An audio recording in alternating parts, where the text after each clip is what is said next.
Hey folks, it's Kai here.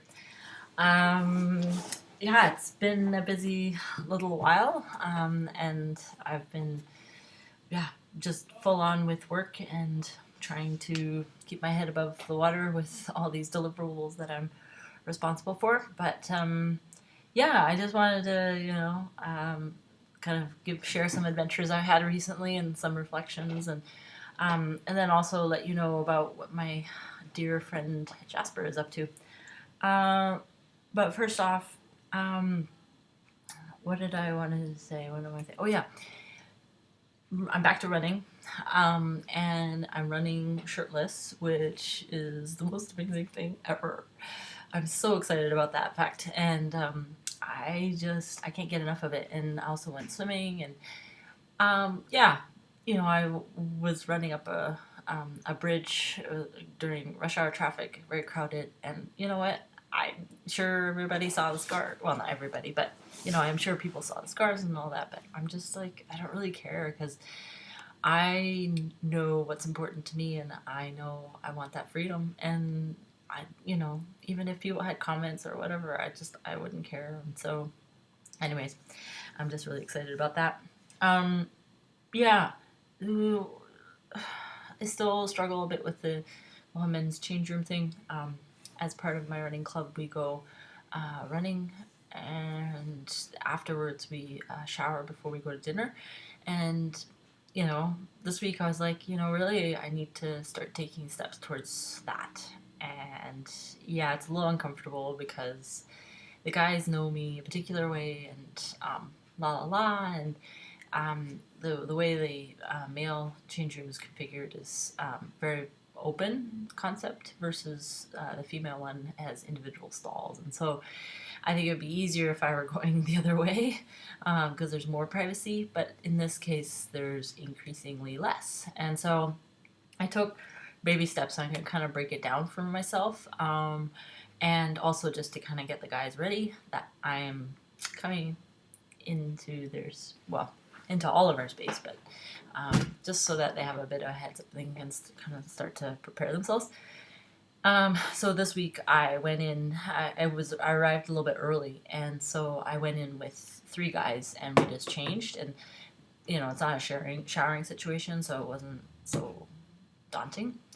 And I did that, and then I decided not to shower afterwards when we came back. That was a bit too much for me, but at least it got me familiar with the space and the layout, and so the next time I kind of have a bit of a thing that I can do, and I can kind of figure out which part of the shower I want to eventually use.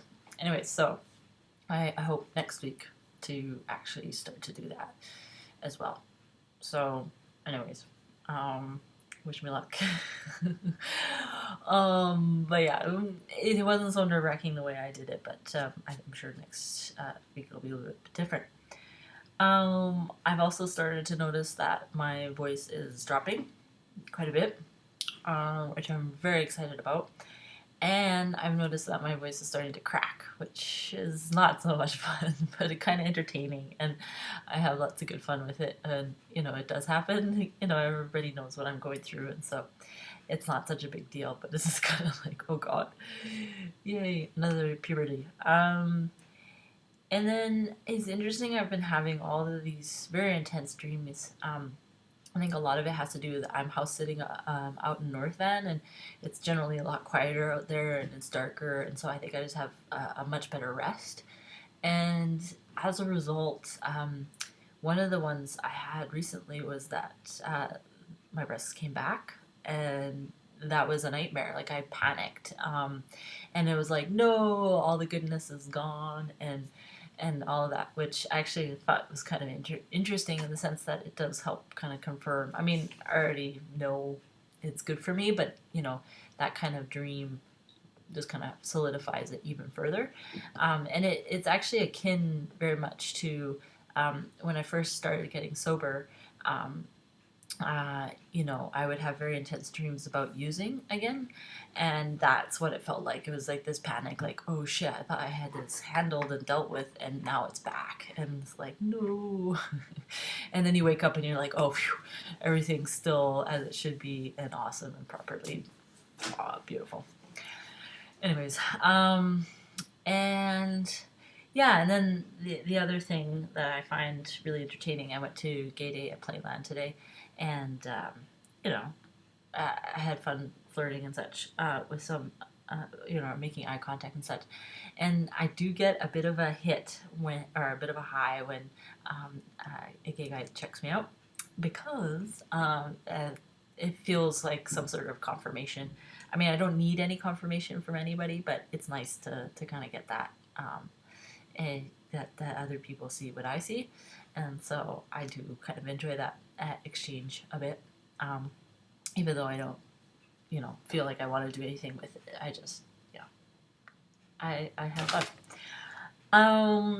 And then finally, I wanted to let everyone know about a really important fundraising effort that my friend Jasper is starting to undertake.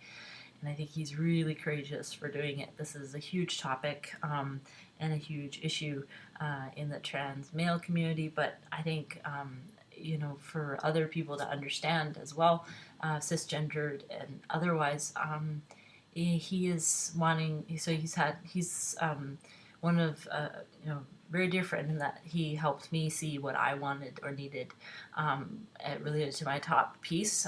After I saw his surgery, I had this very intuitive thought that, oh my god, I want that, and so then I was able to embark on my own gender journey around that. And now he's had top surgery, and now he's embarking on lower surgery, and that's a huge piece that I think at least I struggle with as well in terms of the cost, and the procedure itself. And so I think the fact that he is raising awareness around it, and then trying to lead that path of to kind of go forward with the fulfillment for him, I think is really it's very strong of him, and I admire him a lot for it. And I'm gonna put the link below to his video on his requests for funds, anything, if it's just $5, it's fine.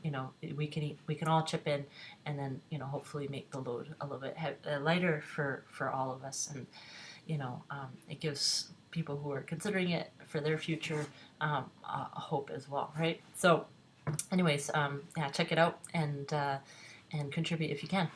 Anyways, I hope everyone's doing well, and I'll talk to you later. Bye.